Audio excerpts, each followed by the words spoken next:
Hello, welcome to my channel, Autumn and the Mage. This is a general reading in regards to love for Capricorn. Um, it is general, so it might not resonate for you. If it does, I'd love to hear about it. Please post a comment below if you feel comfortable or like the video to let me know that it resonated for you. If some portion of it or if the entire reading doesn't resonate for you, please don't try to force it. Just take what resonates and leave the rest behind, as they say. We're starting here with, Queen of the Moon Oracle, to find the overall energy for your connection. And while I hit record on the video, and as the 3-second countdown was happening, a card popped out. And it's actually 15, which I believe, isn't that the card for the devil in tarot? 15, which is your card, Capricorn. But anyway, here's the card 15, and it says action.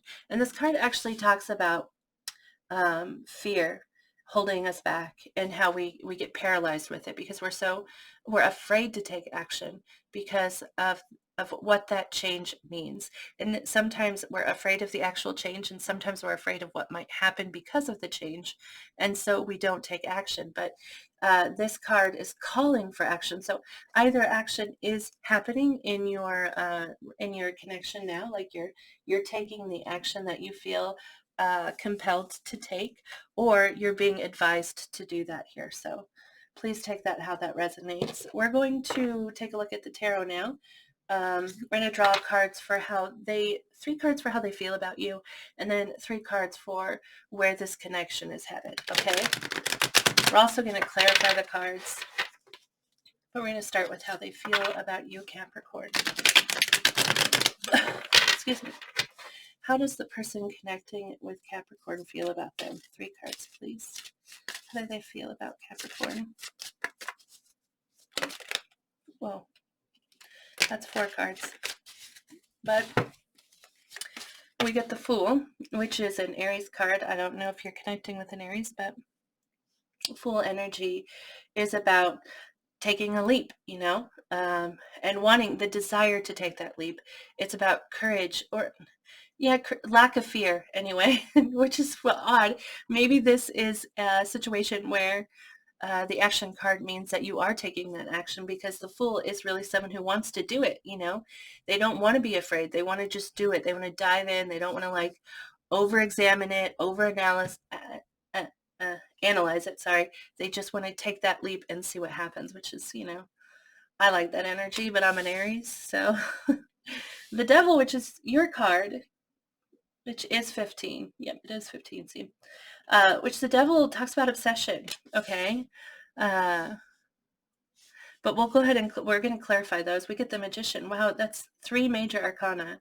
The Fool, the Devil, and the Magician. And this is about manifesting something, and feeling like you have the ability. Like, I can make this happen. I can make whatever I want happen because I have all the tools necessary to do it. So it's more another card of confidence and the desire to make something more, And then the Knight of Wands, which is a very passionate energy, someone who really wants to charge in. I would say that they feel attracted to you physically, and that you inspire them, you light them up, you make them want to be more, and want to do more and have more.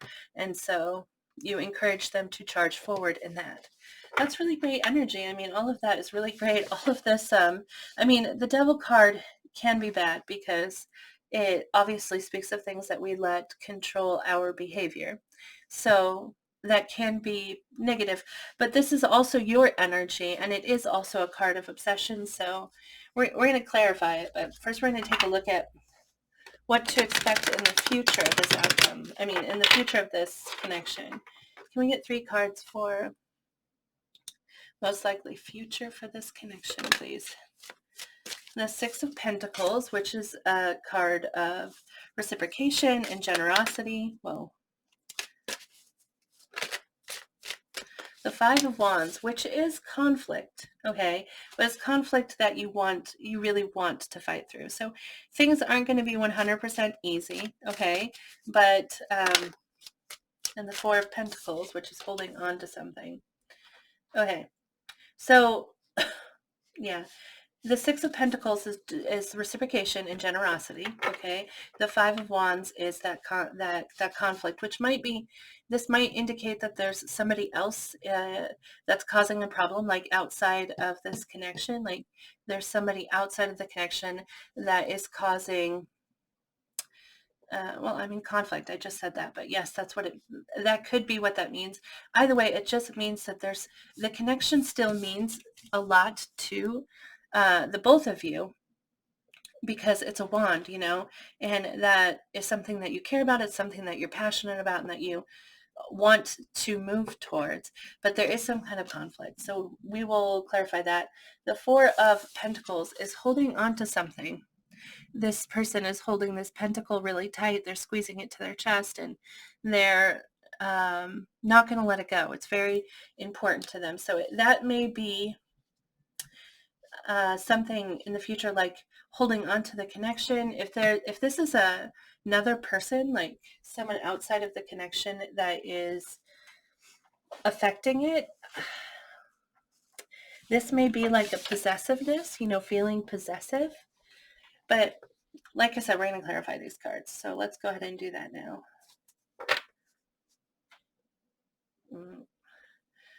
I did like a practice run of I do the reading for myself first, so I can make sure that everything like works out how I expect it to. Because I like to change what I'm looking at each week. I don't like to look at exactly the same things. I like to use different cards and stuff like that. But anyway, when I did that, I used a different layout, but it didn't work because it came off the camera here, so you couldn't see it. Anyway, so I wasn't sure where to put those cards, which is what I was getting at. Because in my trial, I put them over there because that spot was empty. So I'm sorry for talking too much there about my difficulties.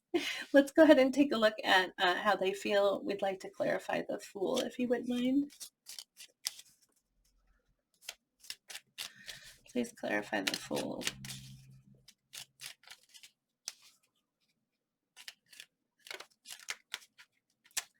This deck sometimes is weird.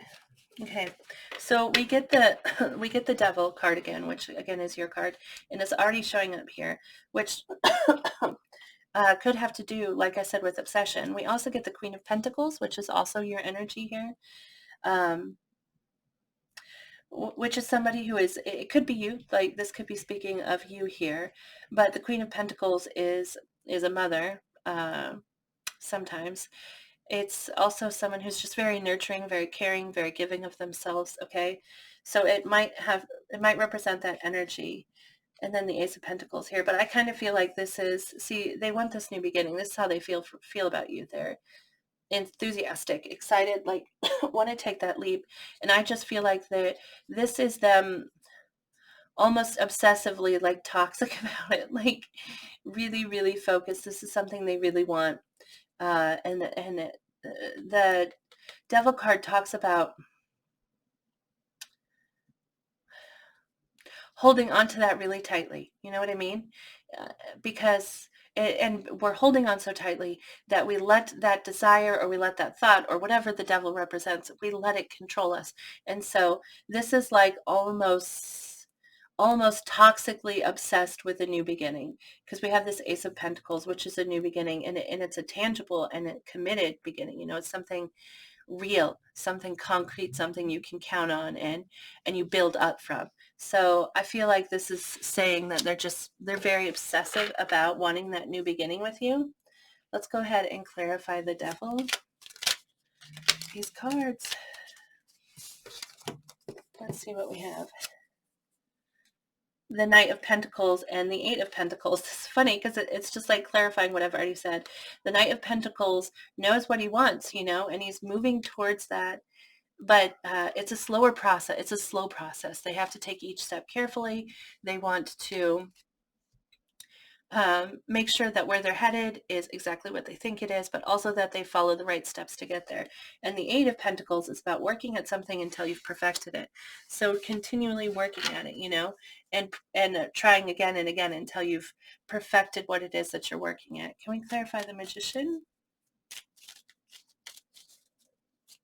I love this deck. This is called, by the way, this is called the Everyday Witch Tarot, or Tarot, sorry, but it is so tiny. I need a bigger one because I can't shuffle it very well, but it still works. So for the Magician, we get the Four of Wands. I swear it's just, and the Knight of Wands, which is already here. I just feel like this is confirmation again. Four of Wands is a card of celebration. And sometimes this is considered a marriage card, but the reason why it's considered a marriage card is because in the Four of Wands, we're celebrating what has happened and the hope for what will be. It's really, which when you think about it, when you're getting married, that's what you're doing. You've already had a relationship together, and that has been so important to you, and it has brought you to this moment, where you're saying your vows. And then also the wedding is a celebration of what will come. I mean, you have your whole future ahead of you now, and that's why it's often, which that might be what they're trying to manifest with you, but this I really feel like is them trying to manifest that coming together, okay, and a celebration of that coming together. And we have this Knight of Wands, which is also that passionate energy, that excitement, that fire within us. This is also, like I said, a very physical kind of energy. It may be that they are really attracted to you. It may be that they're wanting to come together in that way, in a physical way. Can we please clarify the Knight of Wands?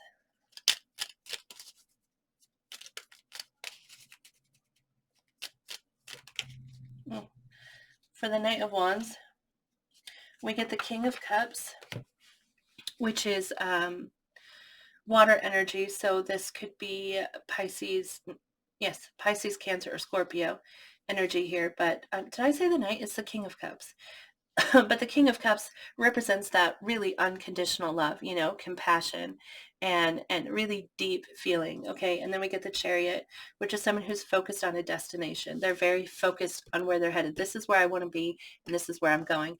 And so this may represent the person you're connecting with, or it may just, I do think it is a representation of them, even if they're not a water sign. I think this is just them feeling a lot of love and feeling very dedicated towards the path that they want, the path that they're on, and where they want to be. Let's go ahead and take a look at the future energy here. The last thing we're going to do is draw advice card for you from the universe, okay? But let's go ahead and take a look at that Six of Pentacles. Please clarify the Six of Pentacles.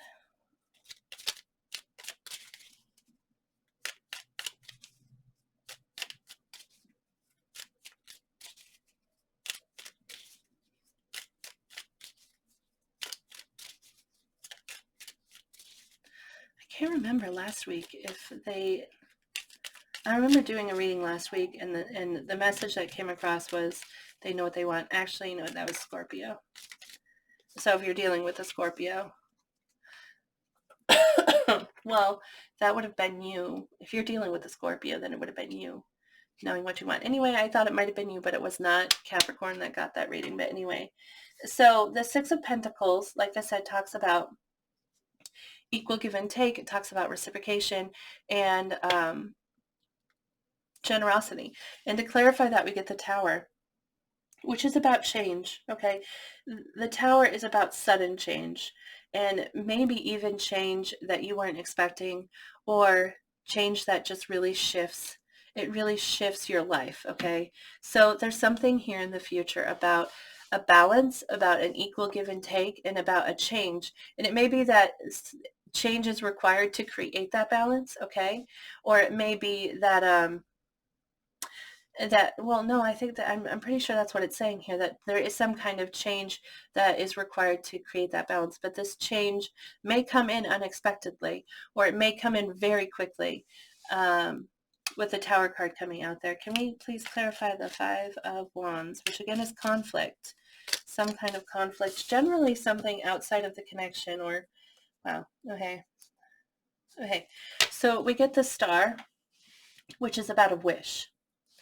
It's also about healing, but the Star, for me personally, definitely represents a wish, something that you really want, that you wish upon a star for, and then we get the 10 of Pentacles here, which is commitment. It's home, and it's a committed relationship, and all of the things that are involved with that, the house and the family and the dog or whatever, all of that. This represents having all of that, and having a commitment to it, and being in that, commitment. So it's a wish about this 10 of Pentacles, and then the 6 of Cups, which actually can represent the past, So this conflict might have to do with a past connection or a past desire of some kind, because this wish, like I said, is something that they really want. Okay. Or this six of cups could represent a sort of relationship, because the 6 of cups, as far as the relationships go, it's a friendship. Okay. And it's a very strong, it's like being around someone who just knows you, and they just get you, they just understand you, and you feel so at home with them and so comfortable with them. And so it could be about that, a strong desire for this connection, and this kind of relationship, this um, this kind of bond. All right. And so um, the conflict may be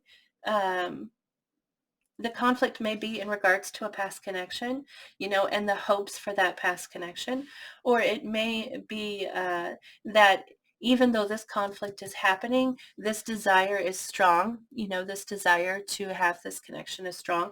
And so because of that, you're going to push through that conflict. You'll have to take that how that resonates, however it feels right for you. Either way, the conflict is there, but it's something you're pushing through. Okay, let's take a look at the 4 of Pentacles.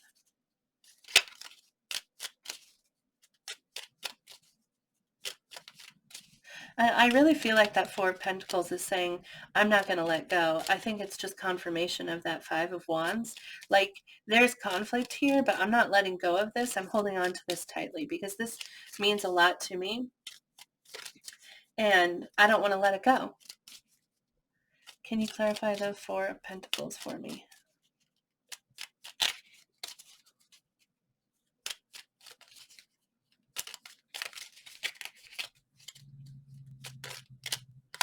The Queen of Wands is what comes out, which is fire energy, so you might be dealing with a fire sign. The Queen of Wands so that's Aries, Leo, Sagittarius. So that's another Aries card, because we have the, the Fool there, but we actually have a lot of wand energy happening here. But the Queen of Wands is just somebody who's very attractive, very alluring, very magnetic. Like, it's someone you definitely are attracted to and you are drawn towards. And this is what's not being let go, which this may be you in the connection, even though it comes out as fire energy. We all carry all the energy at different points, We don't always carry just our, like, pentacles is what the Capricorn, um, and earth, that's your element. Okay, so you don't always draw on that energy. Sometimes we draw on wand energy or sword energy. But anyway, this is not wanting to let go of this attraction and this person that this could be like you wanting to hold on to them, or them wanting to hold on to you, or probably both of you. This is a female, but it doesn't have to be female. This is just energy. And this is just someone who's very attractive and very alluring to you, someone who really lights your fire and inspires you. It's that wand energy there. So, and it's not wanting to let it go. So I hope all of that resonates so far. We're going to go ahead and get an advice card. I feel a little bit like I've been nervously stumbling through this, and I don't really know why. It is my first reading of the week, but still, I'm not sure why I would feel that way. I don't know if that resonates for you, but maybe it's something you feel like you're nervously stumbling through, or maybe something that the person you're connecting with feels. But yeah, let's go ahead and get advice. Can we get advice for Capricorn, please, in regards to this connection? The message seems really clear, though. I mean, this does look like a good connection. This person's attracted to you. This person is, they're very focused on you. And this action card came out, which is either the action happening in this connection or a call for it. Either way, I feel like it's a very positive reading.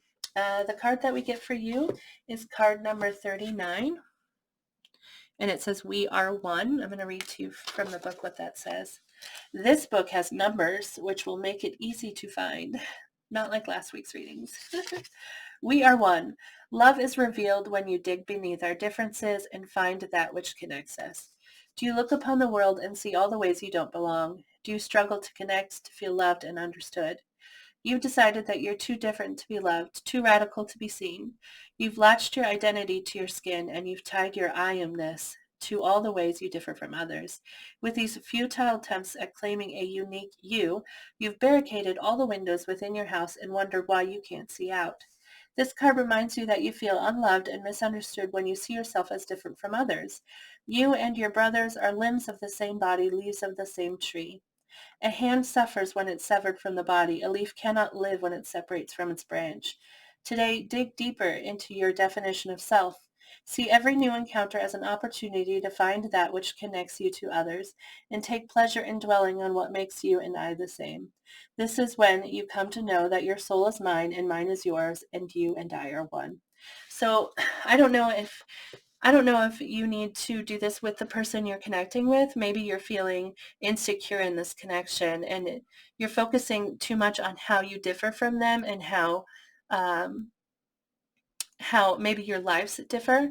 And so this may be a call to look for the similarities between you and look for the similarities in your lives and focus on those things that will draw you closer together. If not, in your connection, then just in life in general, we often isolate ourselves. Actually, it's while I was reading about this, I was reminded of a speech actually that I gave once about how to draw more people in when you're in a leadership position. And one of the ways that you do that is to find a positive connection with them. You talk to them and you find something that you have in common with them and you focus on that common thing. And then it draws the two of you closer together and it draws them into the group if you're dealing with a group of people. And anyway, so it's just a way that we focusing on our differences isolates us. And so focusing on what you have in common with other people, it draws you into each other. And so if you find in just life in general that you feel like an outcast, then stop focusing on how you're different and start seeing all the ways that you are not. So, I mean, I'm basically just repeating what the book said, but anyway, thank you so much for watching this reading. I hope it did resonate for you. If it did, I'd love to hear about it. Please like the video or post a comment below. I do really appreciate you watching it, truly. So thank you. Please remember to move forward with positive thoughts and positive words because we draw on what we say and what we think. So thank you again so much. I hope that you have a really great day and I hope I see you back here in the future. Bye.